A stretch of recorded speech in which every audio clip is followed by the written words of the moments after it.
Hi, I'm Alana, and in this segment of Health Buzz, we'll be talking about marijuana. CFX Boxmo wrote, I have had ADHD and anxiety. Marijuana has completely gotten rid of both. I have had 2 anxiety attacks in my life when I was younger. I have taken Ritalin as well, and I couldn't sleep or eat. Ever since I have been smoking marijuana, I can concentrate, eat, and sleep better. Stick to the natural side of life, not unnatural government-made drugs.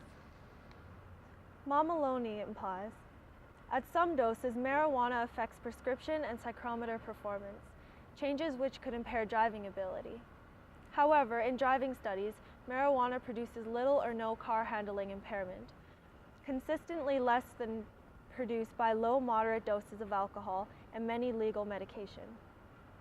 In contrast to alcohol, which tends to increase with risky driving practices, marijuana tends to make subjects more cautious.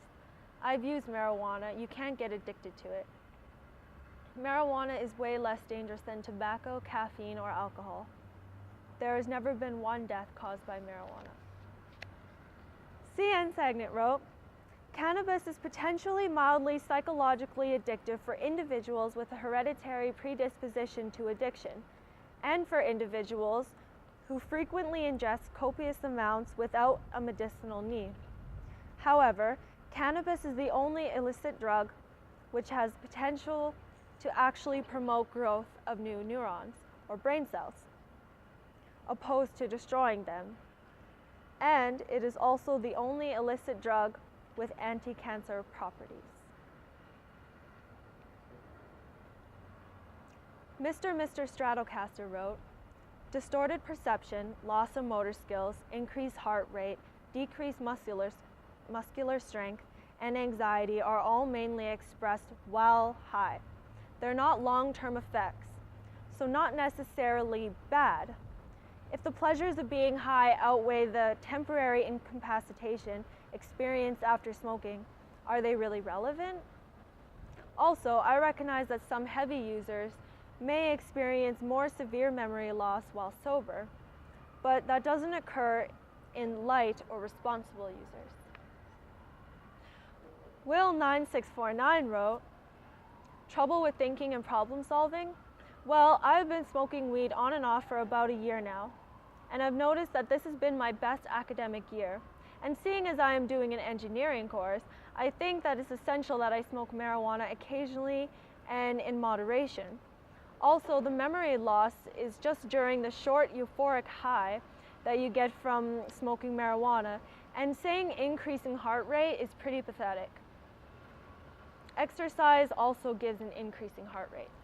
From Procopton, drugs affect people in different ways due to individual biochemistry. I smoked pot for about 3 years, and those 3 years were a waste. I wouldn't do it again. I know people who regularly smoke weed and function fine, while others are zombies or retarded, each their own. G. Gallen opines, THC is addictive. This fact is overlooked by every stoner.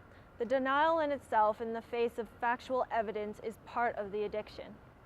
Most studies suggest that marijuana is a mental addiction, not a physical one. Jennifer wrote, the effects of marijuana include memory loss, distorted perception, trouble with thinking and problem solving, loss of motor skills, decrease in muscle strength, increase in heart rate and anxiety. The National Institute of Drug Abuse, Journal of American Medical Association, Journal of Clinical Pharmacology, International Journal of Clinical Pharmacology and Therapeutics, and the Pharmacology Review. What do you think? Is marijuana addictive? Please write your comments below. You have to deal with your issues.